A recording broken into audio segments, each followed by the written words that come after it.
Hey guys, Peter here to do an album review. Today I'm here to tell you all about The Devil's Trade, The Call of the Iron Peak, out August 28th on Season of Mist. This album has 11 tracks, 46 minutes in length, and this is the band's third album. Band is really a loose term. This is a one-man's project, and what a project it is to blend folk and doom metal to really create his own unique soundscape, to create his unique fingerprint, and definitely a unique record all around. One of the uniquenesses of this record is perhaps the structure, and the part that I felt initially that was unique about it is the fact that it doesn't really change that much, or it didn't feel to me that it changed that much overall or even on a track-by-track basis. It almost gave the album a sense of repetitiveness, that all the songs sounded alike, not the same, but sounded alike, and overall felt like the album was just one really long track and not a collection of 11 songs. Then the more I looked into the overall structure of the album, the more I realized that the album is actually divided into 4 different pieces, broken up by these instrumental interludes. And at first glance, this doesn't seem like it's really changing that much in the overall feel and vibe of the record. But it is. It's not necessarily changing the sound or the approach, but it's definitely changing the atmosphere and the emotional baggage that each song and each grouping has within its own.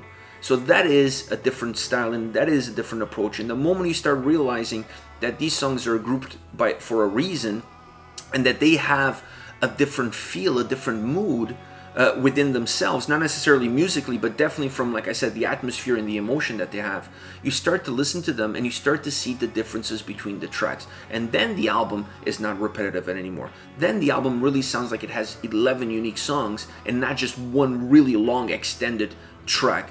That to me was really interesting because at first glance it went unnoticed. It was only after I listened to the album several times that I started to really realize these little details built in with the overall structure of the record.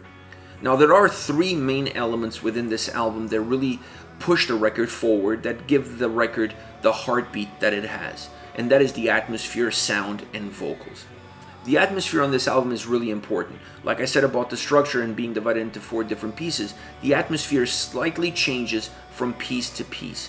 And the way the songs are grouped, they have similar atmospheres and then they change ever so slightly, giving you a different nuances, giving you a different perspective, but still staying very cohesive and very connected across every single song. So this is an album that, while there are some parts within it that are trying to break away, overall, the album is keeping you very together, and the atmosphere plays a role in that, and it plays a role in how this album feels and sounds to each and every single one of us. Because I really believe that this is an album that will have a different impact depending on who the listener is, because of the atmosphere that it has, because the emotion that it carries within that atmosphere is really going to have a different impact depending on the listener, because we all have different personal experiences, we're all different people, so we're all going to come into this record with a different baggage, and depending on what that baggage is, that's going to depend on how you're going to perceive these songs and the atmosphere that they create.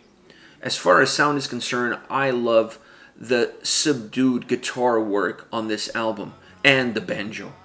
I almost wish there was more banjo on this record. I just love when the banjo was used. It added this folk feel to it, but at the same time a little bit of a Western vibe to the way it came across, almost like an old Western movie, like a little bit of a thriller moment built in, like the attention, it started to get focused on one scene and you don't know exactly what's going to happen. The tension is building between 2 characters. It kind of has that feel, and it plays perfectly well with the overall structure of the record, but definitely with the internal structure of the songs and how they sound and how they're put together. So I love the banjo on this record. It was just really phenomenal, and like I said, that Western vibe that it carries works really well for this record, and it works really well for the songs that included the banjo in them.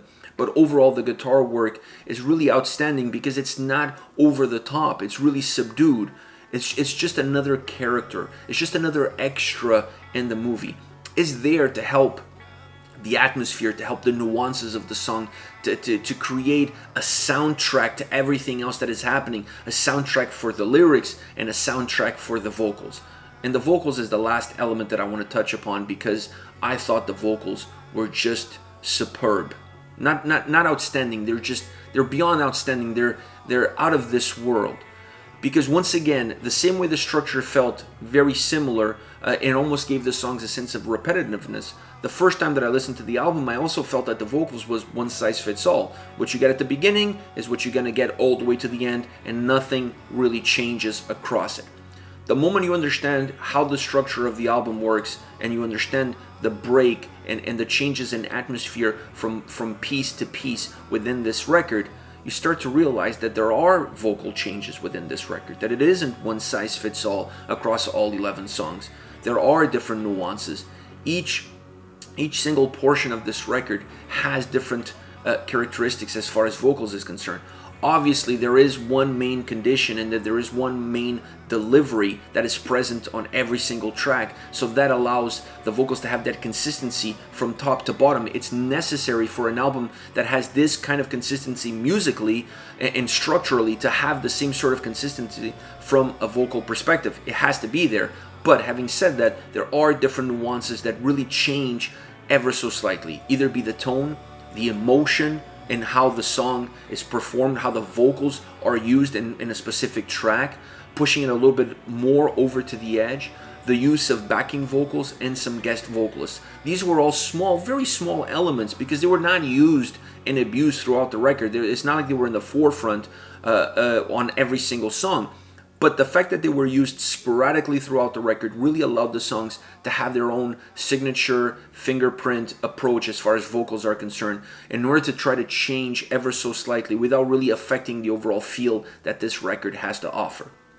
Overall, this is just an incredible album. It's not every day that you listen to an album that has these kind of characteristics, that moves very slow, drags out almost, that has a lot of similarities across all the songs, that at first glance just feels like one really long song, because it doesn't seem to change from track to track. Everything feels like it's staying exactly the same, and then at the end it starts to grow on you, and you start to realize all these different parameters, all these different elements that are moving in different directions, and you start to realize that an album that at first glance seemed so simple, so straightforward, is indeed very complex and very intricate all across the different pieces that makes it tick.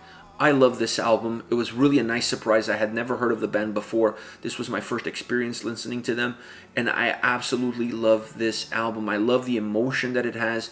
I love how it's put across, and most importantly, perhaps, I love the vocals. The tone, the delivery, the emotion, the pain, the suffering, all of these things came to life with the vocals on this record. It was just something that I don't think I've ever experienced, a record that had this kind of magnetism, that had this kind of sound, vocals, structure, feel, delivery, all coming together, pushing different worlds together, and really creating something new and something fresh and something exciting that you really gravitate towards. As far as songs are concerned, I want to start off with the album opener, the Iron Peak, slow burning track to really start off the record, and I like that. Well, the whole album is slow burning, but I really felt that this one is perhaps a little bit more, and it kind of gives you a glimpse in terms of what you're going to get down the road. Musically, the song is built as a painful sorrow road. It just feels like it's dragging, and it's painfully dragging through every single second and every single minute that this song is on. You just feel that from not only from the vocal approach, but definitely from the music and the atmosphere that the song carries.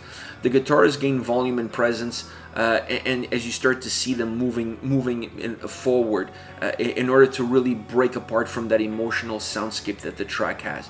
Vocally, the song follows the same pattern as the music. There's this ascension as far as the music is concerned, and the vocals follow that same pattern of growth, of reaching a climax and then breaking, and then again starting all over again. The track is definitely broken into two, but the two pieces are equal to each other. They're constructed in the same way, they're delivered in the same way, and they come across exactly in the same way. So there's just like a reset and then restart all over again. But I love the construction of the song. I love this duality that the track has in the way it's structured, and it just sounds magnificent. Next, No Arrival. The vocals on this track are really the beacon of the song. Changing the delivery ever so slightly, adding some backing vocals, giving some more volume, more texture. In my opinion, these elements do not make the song heavy. They don't add heaviness. They just add volume and texture and layers to the way the song is put together. So it makes the overall track feel a lot more somber. And also the way the music is coming across, the way the guitars sound, they kind of create this beautiful melody that then has this really dark mist that surrounds it and allows the track to feel very dark, very somber, very ominous. And you just feel like you're taking your time walking out of that darkness into the light. I just love the construction, but definitely the vocals steal the show. The delivery, the tone, that's where the changes are. Everything else I felt was very consistent musically across, from top to bottom. It's not a song that breaks in the middle like the Iron Peak does. It's a song that just stays very robust, very consistent from beginning all the way to the end.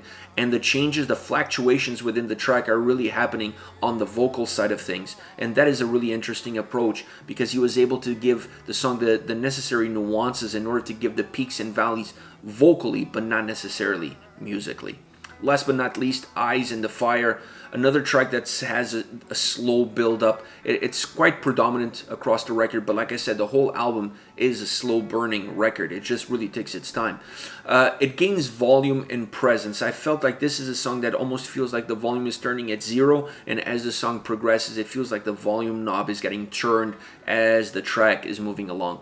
The chorus is heart-wrenching. From the vocals, from the overall delivery, you get goosebumps listening to the chorus. It just has so much power, so much strength, but perhaps so much pain in it. And that's really where you start to feel like this song is coming to life. The sound that they created, or the soundscape that they created for this song, is very mellow. It really creates this beautiful melodic atmosphere, a very peaceful atmosphere, if you will.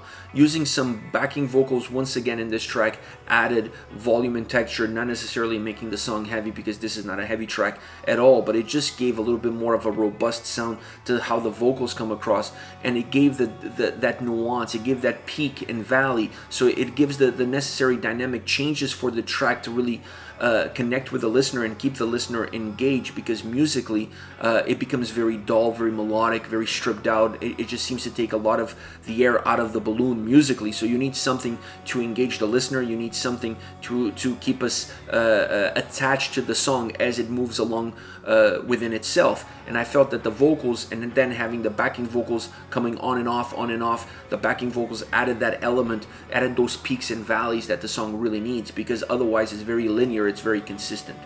This is it, guys. The Devil's Trade, The Call of the Iron Peak, once again out August 28th on Season of Mist.